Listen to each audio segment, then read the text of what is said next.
বৌতুলা, বৌগুডু, বইচি। আসলে খেলাটার নাম কি বলেন তো দেখি? আসসালামু আলাইকুম ভিউয়ার্স, সবাই কেমন আছেন? চলে আসলাম নতুন আরেকটি ব্লগ নিয়ে। আমি কিন্তু শুরুতে কিন্তু ৩ টি নাম বলেছি, তাই না? একটা বলেছি বৌতুলা, বৌগুডু, বইচি। কেন বলছি? আসলে কি খেলাটা কি এটা কি বইচি খেলা? আমার আসলে সঠিক মনে পড়ছে না। বাট আমরা কিন্তু আমাদের আঞ্চলিক ভাষায় এটাকে বলি কিন্তু বৌতুলা, কেউ আবার বলে কিন্তু বৌগুডু। আর বৌগুডু বলার কারণটা কি জানেন? কারণ আমরা এই যে যখন কিত ধরতে হয় না? এটাকে আসলে আমরা গুডু বলি। কেউ বলে এই কিতকিত দে, কেউ বলে গুডু দে, এরকম একটা ব্যাপার। তো এইজন্য অনেকেই বলে বৌগুডু, কেউ বা বলে বৌতুলা। আর বৌতুলা বলার একটা কারণ আছে, সেইটা হচ্ছে যে ওই যে গোল করে ঘরটা আসলে করে রাখা হয়, সেটার ভেতরে বউ রাখা হয় আর বউটা বাড়ি নিয়ে আসতে হবে। এটাই তো আসলে মেন ব্যাপার। তো যাই হোক, আপনারা হয়তো সবাই খেলেছেন এই খেলাটা। আমরা তো স্কুলে অনেক খেলেছি। স্কুলের পেছন পাশে আমরাও খেলছি। আর আজকে আমাদের মাদ্রাসায় মেয়েরা খেলছিল। আর আমরাও, স্যারেরা হচ্ছে ১ম এ নিয়ে এসে খেলার পরিবেশ তৈরি করে দিয়ে গেল, বুঝিয়ে দিয়ে গেল।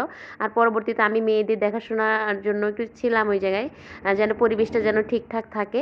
তো আমি দাঁড়িয়ে ওদের খেলাটা এনজয় করতেছিলাম আর একটু ভিডিও করলাম। তো সবকিছু মিলিয়ে আমার অনেক ভালো লাগছে আজকে ওদের খেলা দেখে। আমার সেই হাই স্কুল জীবনের কথা মনে পড়ে গেছে।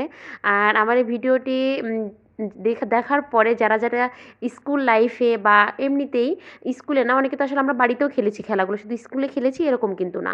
তো এই খেলাগুলো ছোটোবেলায় বা বড়োবেলায় যে কোনো সময়, অর্থাৎ জীবনে কখনো না কখনো কেউ যদি খেলে থাকেন, তাহলে কিন্তু অবশ্যই কমেন্টসে কিন্তু বলে যাবেন। আমি কিন্তু দেখতে চাই যে এই খেলাটা আসলে আপনারা কে খেলেছেন।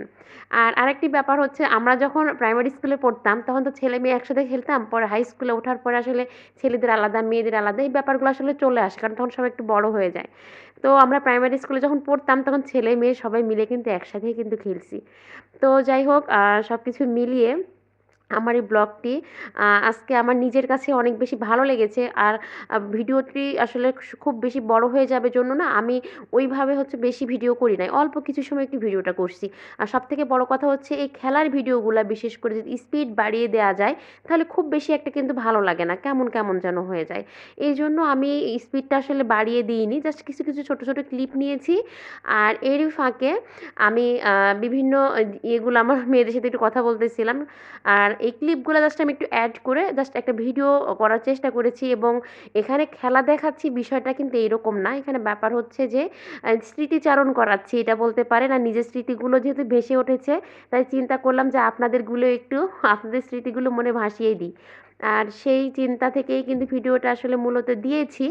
আর এই খেলাটা আমি নরমালি খেলতে খুব বেশি একটা ভালো পারি না, ছোটোবেলা থেকে খেলাধুলাতে খুব ভালো এক্সপার্ট না। তারপরে খেলাধুলা দেখতে খুব ভালো লাগে। তো যাই হোক, সবাই ভালো থাকবেন। যদি ভালো লেগে থাকে লাইক, কমেন্ট, শেয়ার করে পাশে থাকবেন। আল্লাহ হাফেজ।